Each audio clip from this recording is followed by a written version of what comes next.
Boa noite, pessoal.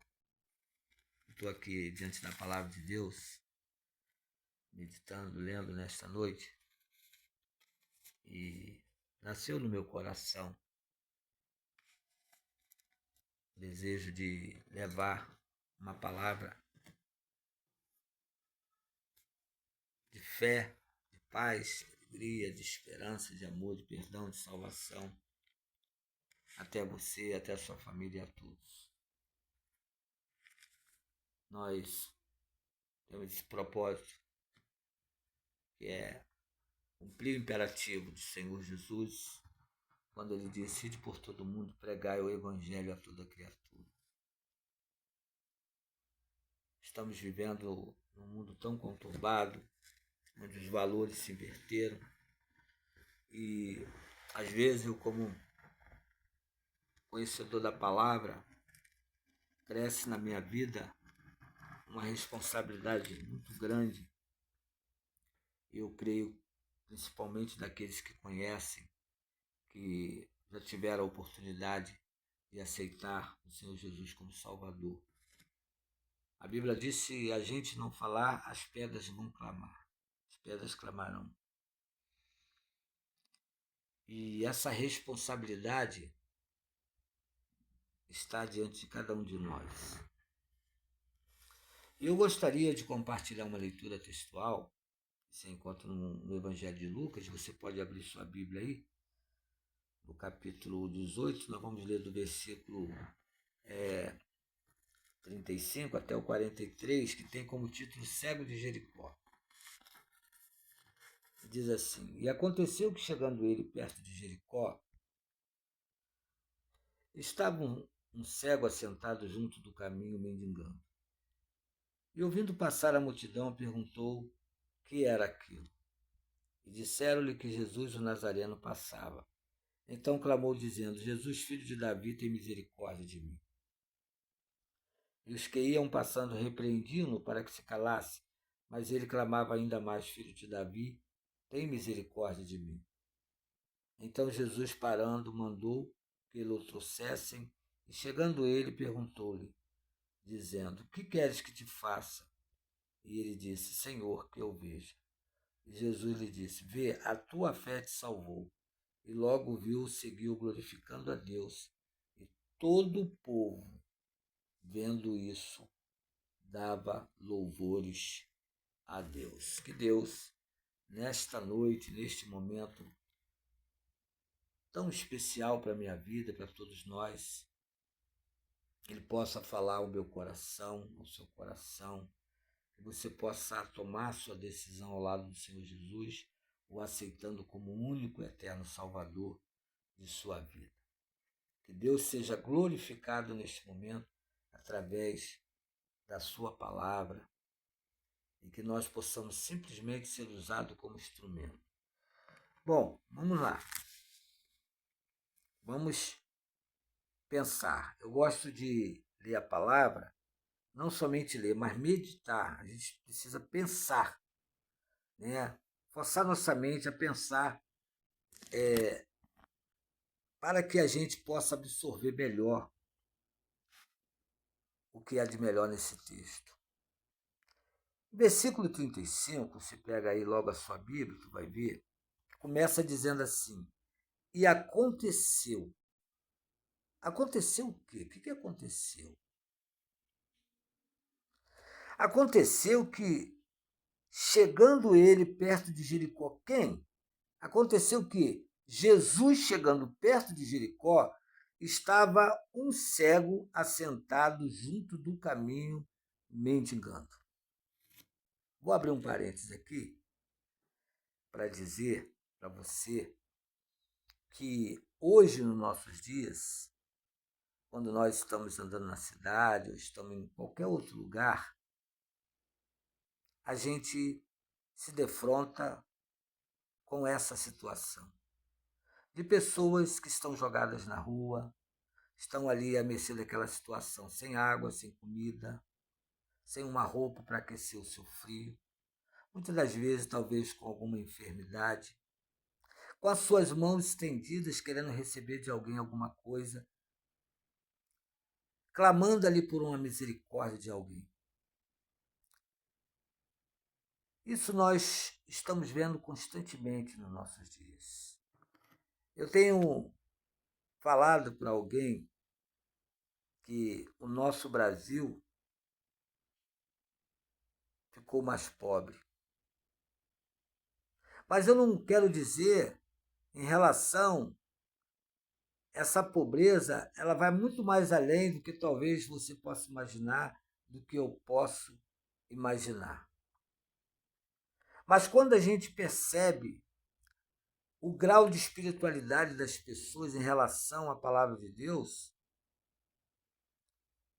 o de respeito com a palavra de Deus, o que está escrito, as pessoas escarnecendo de Deus, escarnecendo da sua palavra, sem nenhum temor de Deus, enquanto a Bíblia diz que o temor a Deus é o princípio da sabedoria, e que cada dia as pessoas estão se degradando mais em relação ao temor ao Senhor e à sua palavra. Então a pobreza não é simplesmente você não ter o pão hoje, mas você não tem o pão hoje, mas você pode ter amanhã. Você não tem a carne hoje, mas você pode ter amanhã. Você não tem o feijão hoje, mas você pode ter amanhã. Você não tem o arroz hoje, mas pode ter amanhã. A pobreza vai muito mais além do que simplesmente comer, porque a própria palavra de Deus diz que o justo viverá da fé e que nem só de pão viverá o homem, mas sim de toda a minha palavra. Isso está escrito na palavra de Deus. E as pessoas estão muitas das vezes ali com as suas mãos estendidas e as pessoas passam numa velocidade muito grande, porque tudo hoje em dia é correndo. Eu sempre digo que nós estamos vivendo a época da velocidade.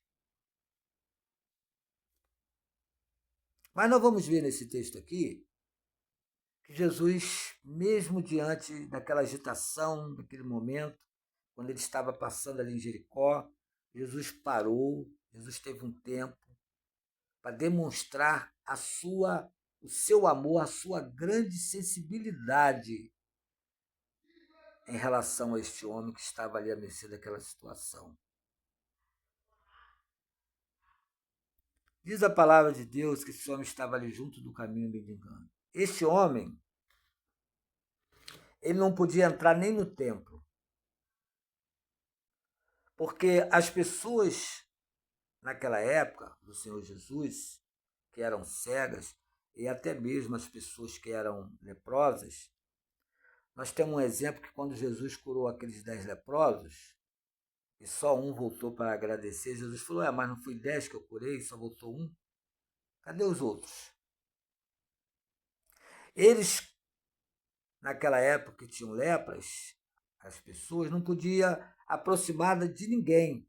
E quando eles chegavam perto de alguma pessoa, eles tinham que gritar e dizer a palavra imundo, imundo, imundo, 3 vezes, para que as pessoas não pudessem aproximar deles, porque eles estavam com lepras. E as pessoas que eram cegas na época do Senhor Jesus, eles eram também pessoas que eram marginalizadas, excluídas da sociedade. Eles olhavam essas pessoas como que receberam de Deus o castigo pelo pecado humano. Eles eram afastados da sociedade, eram marginalizados. E na época de Jesus tinham templos, e esses templos eram usados como locais de reunião geral, de cerimoniais públicas. Havia as salas internas que somente os sacerdotes consagrados podiam entrar, porque se dizia que ali se manifestava-se a presença divina. Então este homem estava excluído de entrar no templo, ele não podia entrar no templo. Ainda se encontrava cego. Diz o texto, né, a palavra de Deus, que Jesus ia passando em Jericó. E essa pessoa, esse homem, Ele estava ali, ele não podia contemplar a luz do sol, ele não podia contemplar os brilhos das estrelas, a beleza do mar, a claridade da lua. Ele não podia contemplar a face de ninguém, nem mesmo do Senhor Jesus naquele momento que ele se encontrava. Então diz a palavra de Deus que ele, ao ouvir, quando ele começou a ouvir aquela multidão passando, ele perguntou o que era aquilo, o que estava acontecendo, o que estava acontecendo ali naquele momento. E disseram: olha, Jesus, o Nazareno, está passando. Eu quero dizer nesta noite para você, não sei onde você se encontra, onde você está, que Jesus está passando na sua vida neste momento. E diz que falaram para ele: olha, Jesus, o Nazareno, passava. Então ele começou a clamar, dizendo: Filho de Davi, tem misericórdia de mim. Eu sempre digo que o clamor é diferente da oração. Clamor é desespero. E diz a Bíblia que ele clamava e os que iam passando repreendiam-no para que se calasse, mas ele clamava ainda muito mais, dizendo: Filho de Davi, tem misericórdia de mim. Talvez ele ouvira falar do Senhor Jesus, dos seus feitos, dos seus milagres. E tem um fundamento importante quando ele expressa dessa forma, filho de Davi, porque Jesus veio da raiz de Davi. Se você pegar lá no livro de Mateus, no capítulo 1, Jesus veio do tronco de Jessé. Está ali na genealogia do Senhor Jesus. Jesus veio da raiz de Davi, do tronco de Jessé. Está registrado, Deus teve esse cuidado de deixar registrado na sua palavra.